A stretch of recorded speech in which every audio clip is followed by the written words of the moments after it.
আসসালামু আলাইকুম। এপিসোড 8-এর শুরুতে দেখানো হয় ডোরাইক দৌড়ে হসপিটালে আসে, যেখানে জেইকে আনা হয়েছিল। এখানে ডক্টরের সাথে ডোরাইকের বস, ম্যানেজার এবং ইয়নবিন দাঁড়িয়েছিল। ডক্টর তাদের জানায় জেইর অবস্থা খুব একটা ভালো নয়। যতক্ষণ তার জ্ঞান না ফেরে ততক্ষণ আমরা কিছুই বলতে পারবো না। ডোরাইক তাদের কাছে আসলে বস বলে, তুমি এখানে কি করছো? রিপোর্টাররা তোমাকে দেখলে ঝামেলা করবে, তুমি এখান থেকে যাও। ডোরাইক রেগে যায় এবং বলে, এখানে জেইর অবস্থা এত খারাপ আর আপনি রিপোর্টারদের নিয়ে পড়ে আছেন। আপনি আমাকে এটা বলুন যে জেই নিজের জীবন কেন নিতে চেয়েছিল।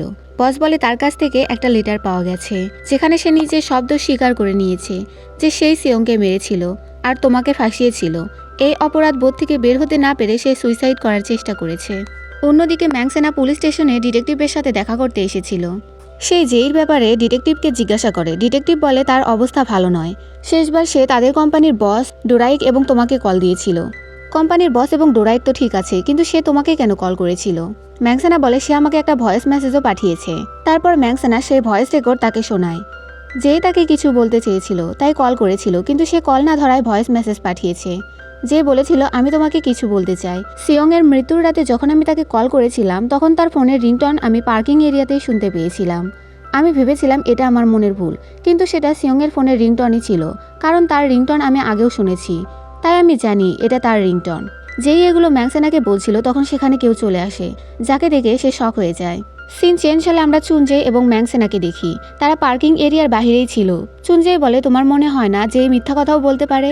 ম্যাংসেনা বলে, একটা মানুষ সুইসাইড করার আগে সব কথা বাদ দিয়ে এই কথাই কেন বলবে? চুনজে বলে, তাহলে তুমি যেই কথা সত্যি ধরে নিয়েছো? ম্যাংসেনা বলে, খুনি হয়তো সিয়ং এর ফোন নিয়ে এই দিক দিয়ে গিয়েছিল। আমাদের আশেপাশের মানুষকে জিজ্ঞাসা করা উচিত তারা কাউকে দেখেছে কিনা। চুনজে বলে, তুমি এসব কেন করছো? তুমি তো এখন আর ডোরাইকের লয়ার নও। তুমি আমাকে একবার বলেছিলে আমরা যদি আমাদের অতীতকে ভুলে সামনে এগোনোর চেষ্টা না করি তাহলে আমরা সেই সময়েই আটকে পড়ে থাকব। তাই আমাদের অতীতকে ভুলে বর্তমানে বাঁচা উচিত। তখন আমাদের পাস্টের কিছু সিন দেখানো হয়। চুনজেই দ্বিতীয়বারের মতো চুরি করতে গিয়ে ধরা পড়ে। তখন ম্যাংসেনা তাকে বোঝানোর চেষ্টা করে যে তুমি এইরকম করতে থাকলে আমিও আর তোমাকে বাঁচাতে পারবো না। আমাদের নিজেদের অতীতে পড়ে থেকে নিজেদের জীবন নষ্ট করা উচিত নয়। চুনজেই বলে, তুমি আমাকে চেনোই কতটুকু? ম্যাংসেনা বলে, আমাদের তো প্রতি বছরই দেখা হয়, আমাদের বাবা মার স্মৃতি রাখার জায়গাতে। তুমি চুরি করতে নিজের চলার জন্য, কিন্তু এটা তো কোনো বাহানা হতে পারে না।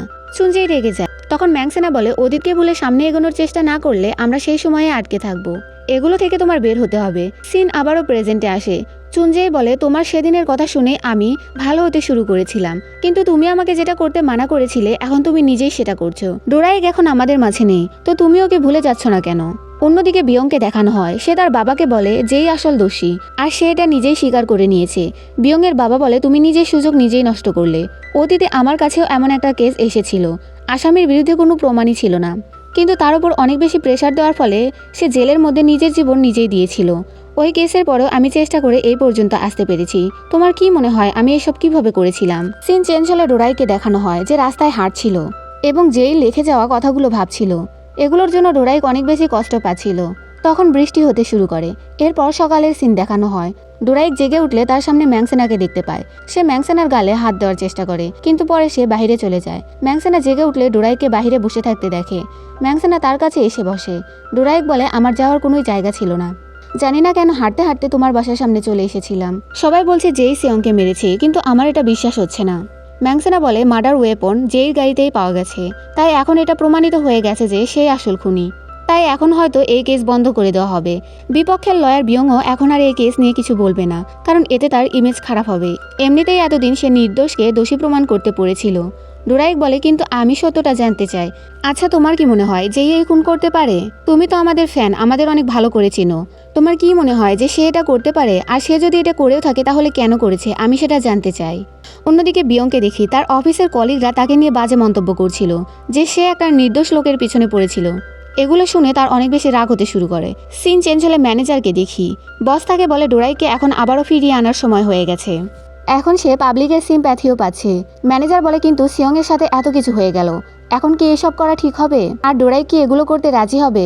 বস বলে, তোমার মতামত কেউ জানতে চেয়েছে? তোমাকে যা বলেছি তাই করো। তুমি ডোরাইককে আমার কাছে নিয়ে আসো, আমি যেভাবেই হোক তাকে রাজি করাবো।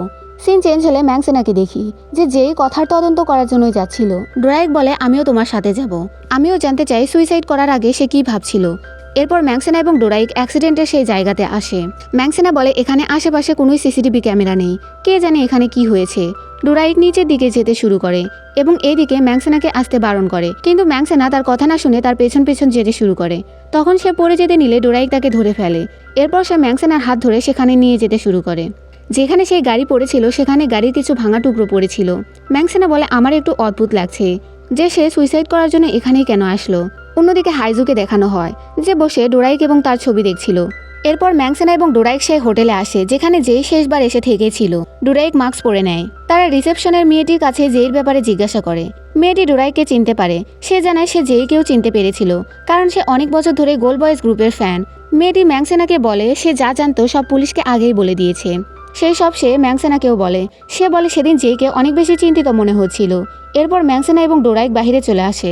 ম্যাক্সেনা বলে জেই এখানে কেন এসেছিল। তখন ডোরাইকের নজর একটা ফেস্টিভ্যালের পোস্টারে পড়ে। সে বলে সে জানে জেই এখানে কেন এসেছিল। তারপর তারা সেই ফেস্টিভ্যাল এরিয়াতে যায়। ডোরাইক বলে এখানেই আমাদের প্রথম পারফরমেন্স হয়েছিল। ম্যাক্সেনা বলে আমি জানি। ডোরাইক বলে সেদিন আমরা ওই হোটেলেই থেকেছিলাম। যেই হয়তো এই জন্যই সেই হোটেলে গিয়েছিল। এরপর ডোরাইক বলে একটা জায়গা আছে যার ব্যাপারে শুধু আমরাই জানি। এরপর সে ম্যাক্সেনাকে নিয়ে সেখানে যায়। ডোরাইক বলে আমরা আমাদের উইশগুলো এখানে লিখে রাখতাম। এরপর ডোরাইক বলে এখন আমি একটা উইশ লিখতে চাই। তারপর সে একটা উইশ লিখে সে গাছে টাঙিয়ে দেয় এবং সেখান থেকে চলে যায়। সে তার উইশ কার্ডে লিখেছিল যে আমার ভালোবাসার মানুষরা যেন সবসময় ভালো থাকে। অন্যদিকে বিয়ং জানতে পারে যে এই শরীরে যে ঔষধ পাওয়া গেছে সেই একই ঔষধ ডোরাইকও নেয়। ডক্টরের কাছে গিয়ে বিয়ং এই ব্যাপারে জিজ্ঞাসা করলে ডক্টর বলে ডোরাইক তার ডিপ্রেশনের জন্য এই ঔষধগুলো নিত যাতে তার ভালো করে ঘুম হয়। এটার জন্য বিয়ং আবারও ডোরাইককে সন্দেহ করতে শুরু করে। অন্যদিকে ডোরাইক এবং ম্যাক্সেনা সেখান থেকে বের হতে পারছিল না কারণ ততক্ষণে গার্ড দরজায় তালা দিয়ে চলে গেছে। তারপর তারা সেখানেই হাঁটতে শুরু করে। ডোরাইক বলে আমি সবসময় এরকম একটা জায়গায় হাঁটতে চেয়েছিলাম যেখানে কেউ থাকবে না। তারপর তারা দুজন একটা জায়গায় বসে পড়ে। ম্যাক্সেনা ঠান্ডা লাগতে শুরু করলে ডোরাইক তার শার্ট তাকে দেয়। ম্যাক্সেনা সেটা নিতে মানা করলে ডোরাইক বলে ভাবো আমি আমার ফ্যানকে দিয়েছি। ম্যাক্সেনা তখন তাকে বলে এখন আর আমি তোমার ফ্যান নই। ডোরাইক বলে এই জন্যই তুমি ওই সব কিছু ফেলে দিয়েছো। আমার তো মনে হচ্ছিল তুমি আমার ডেবিউ থেকে শুরু করে এখন পর্যন্ত সবকিছু কালেক্ট করে রেখেছো। অনেক টাকাও খরচ করেছে আমার পেছনে। ম্যাক্সেনা বলে ওগুলো এতটাও দামি ছিল না। ডোরাইক ম্যাক্সেনাকে জিজ্ঞাসা করে তুমি আমাকে এতটা বেশি পছন্দ কেন করো। ম্যাক্সেনা বলে কাউকে পছন্দ করার জন্য কোনো কারণ দরকার হয় না। ডোরাইক বলে আমি জানি তুমি আমাকে কেন পছন্দ করো।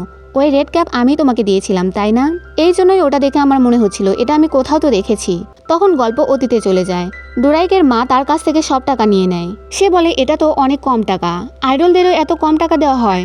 ডোরাইক কাশছিল, সে অসুস্থ ছিল, কিন্তু তার মা তাকে কোনো গুরুত্ব না দিয়ে টাকা নিয়ে পড়েছিল। এই সব কিছুর জন্য ডোরাইক অনেক বেশি কষ্ট পায়। সে রাস্তায় দাঁড়িয়ে গান গাচ্ছিল যাতে এইভাবেও কিছু টাকা ইনকাম করতে পারে। ডোরাইক বলে আমি প্রায় ভেঙেই পড়েছিলাম। তখন আমি তোমাকে দেখি যে আমার থেকেও বেশি কষ্টে ছিলে। এই জন্য আমি তোমার পেছন পেছন যেতে শুরু করি। তুমি যখন নিজের জান দিতে চেয়েছিলে তখন আমি গান গাইতে শুরু করেছিলাম। আমার গান শুনে যখন তুমি নিজের কোনো ক্ষতি করলে না তখন আমি নতুন করে অনুপ্রেরণা পেলাম।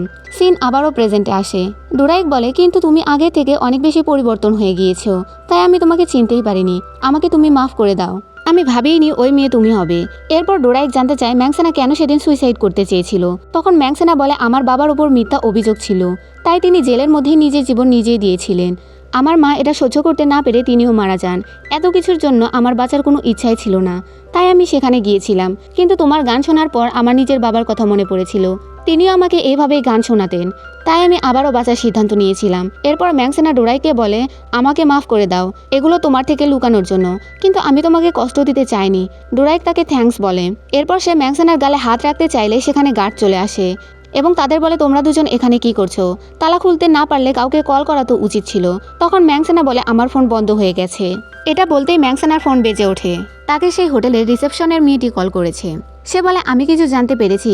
তারা আবারও সেই হোটেলে আসে। তখন সেই হোটেলের একজন লোক তাদের বলে আমি সেদিন জেইকে কারোর সাথে কথা বলতে শুনেছিলাম। সে কাউকে বলছিল আমাকে বিরক্ত করো না। ম্যাক্সেনা বলে আপনি শুনতে পেরেছিলেন কি যে সে কার সাথে কথা বলছে? লোকটি বলে বস বস করছিল, হয়তো কোনো বসের সাথে কথা বলছিল। এটা শুনে ডোরাইক এবং ম্যাক্সেনা বুঝতে পারে যে সে কার কথা বলছে। গাড়িতে বসে ম্যাক্সেনা ডোরাইককে বলে আমি তোমাকে কিছু বলতে চাই। আসলে অন্য কোম্পানির সাথে তোমার কন্ট্রাক্ট সিয়ং সাইন করেছিল, আর এটা তোমার কোম্পানির বসও জানতো। হয়তো জেইও এই ব্যাপারে জানতে পেরেছিল। ডোরাইক বলে আমি বসের সাথে গিয়ে এই ব্যাপারে কথা বলতে চাই। এরপর তারা বসের সাথে দেখা করতে চায়। ম্যাক্সেনা তাকে জিজ্ঞাসা করে যেই শেষবার আপনার সাথে কি কথা বলেছিল। বস বলে এগুলো আমি বললে ডোরাইক সহ্য করতে পারবে না। ডোরাইক বলে তারপরও আমি জানতে চাই। আর এখানেই এপিসোড 8 শেষ হয়ে যায়। Thanks for watching.